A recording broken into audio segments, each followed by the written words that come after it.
तो हेलो बच्चों, हम आ चुके हैं फिर से एक नए वीडियो पर क्लास 12 के सिलेबस सीरीज पार्ट 3 में। तो आज हम पार्ट 3 में लाए हैं आपके लिए बायोलॉजी का सिलेबस। बायोलॉजी का सिलेबस का मतलब कितने चैप्टर से या फिर कितने यूनिट से कितने नंबर पूछे जाएंगे, उस हिसाब से हमारी तैयारी की जाएगी। तो चलिए बिना देरी किए हम स्टार्ट करते हैं बायोलॉजी का सिलेबस बताना। तो लिखते हैं हम class 12th biology syllabus. Biology के सिलेबस को टोटल 5 यूनिट्स में बांटा गया है। तो पहला यूनिट हमारा आता है लैंगिक जनन।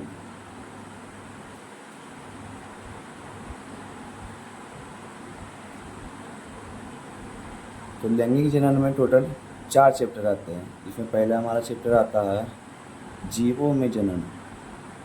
जीवों में जनन। फिर इसमें हमारा दूसरा चैप्टर आता है पुष्पी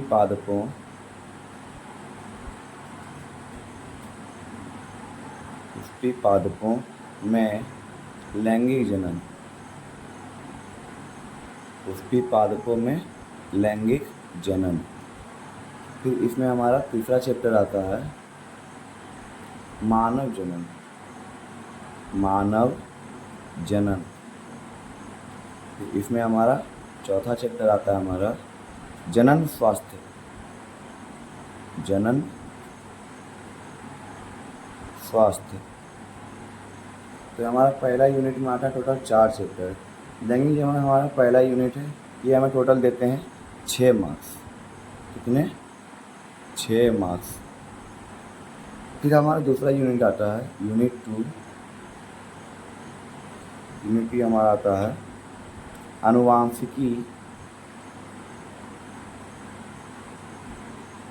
आनुवांशिकी तथा विकास। हमारा दूसरा यूनिट है आनुवांशिकी तथा विकास। इसमें हमारा 5वां चैप्टर आता है। इसमें हमारा पहला चैप्टर आता है वंशागति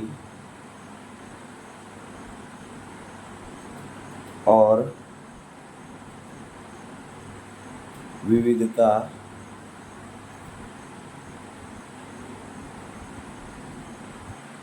के सिद्धांत।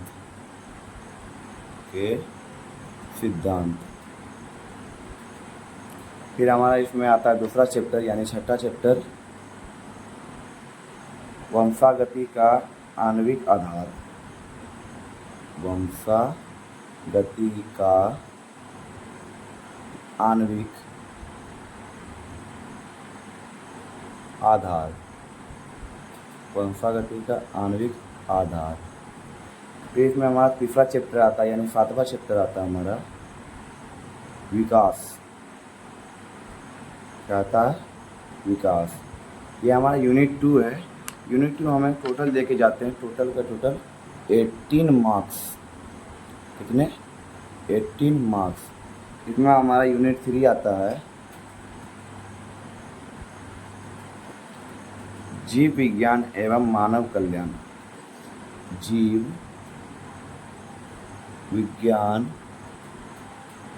एवं मानव कल्याण।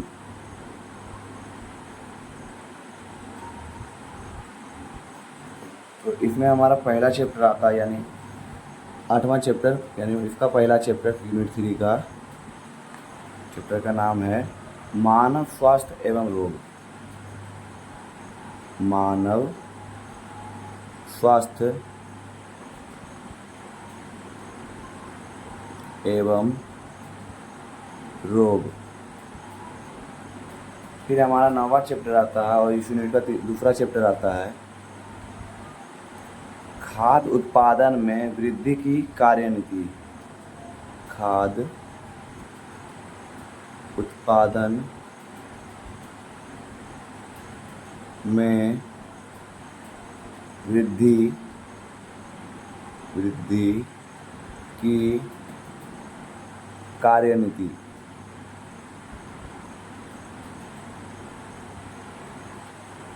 इस यूनिट के तीसरे यूनिट के तीसरा चैप्टर यानी हमारा 10वां चैप्टर आता है मानव कल्याण में सूक्ष्म जीव।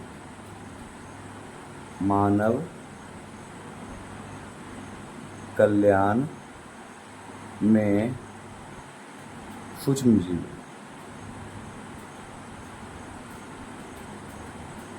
यह हमारा तीसरा यूनिट जीव विज्ञान एवं मानव कल्याण हमें टोटल देते हैं 18 मार्क्स। 18 मार्क्स। तो फिर हमारा चौथा यूनिट आता है यूनिट 4। इसमें हमारा यूनिट का नाम है जैव प्रौद्योगिकी। जैव प्रौद्योगिकी एवं इसका उपयोग। इसका उपयोग हमारा इसमें 11वां चैप्टर आता है यानी इस यूनिट चौथे यूनिट का पहला चैप्टर जैव प्रौद्योगिकी। जैव प्रौद्योगिकी सिद्धांत व प्रक्रम। जैव प्रौद्योगिकी सिद्धांत व प्रक्रम हमारा यह 12वां चैप्टर आता है। इस यूनिट का दूसरा चैप्टर आता है जैव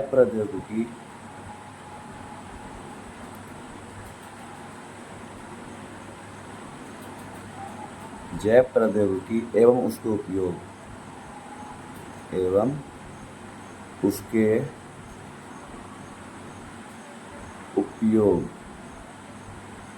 तो इसका बायोलॉजी का लास्ट 5वां यूनिट आता हमारा यूनिट 5। इस यूनिट का नाम है परिस्थितिकी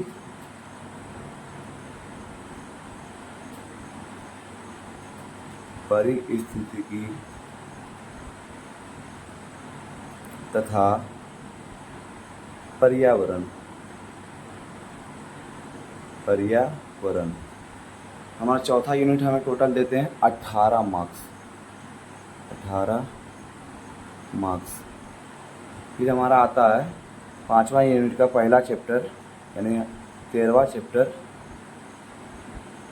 जीव एवं समष्टियाँ। जीव एवं समष्टियाँ।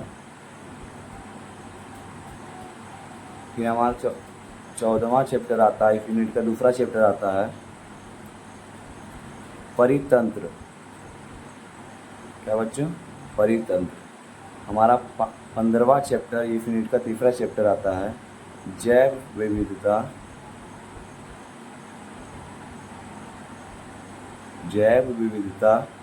एवं संरक्षण।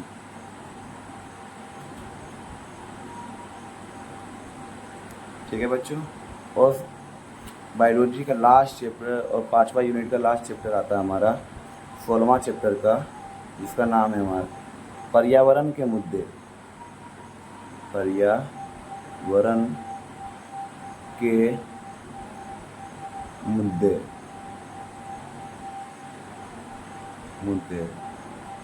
तो हमारा ये टोटल था 5वां चैप्टर। 5वां यूनिट हमें देते हैं टोटल 10 मार्क्स। तो हमारा यूनिट 1 का था हमारा 6 मार्क्स। Unit 2 18 marks.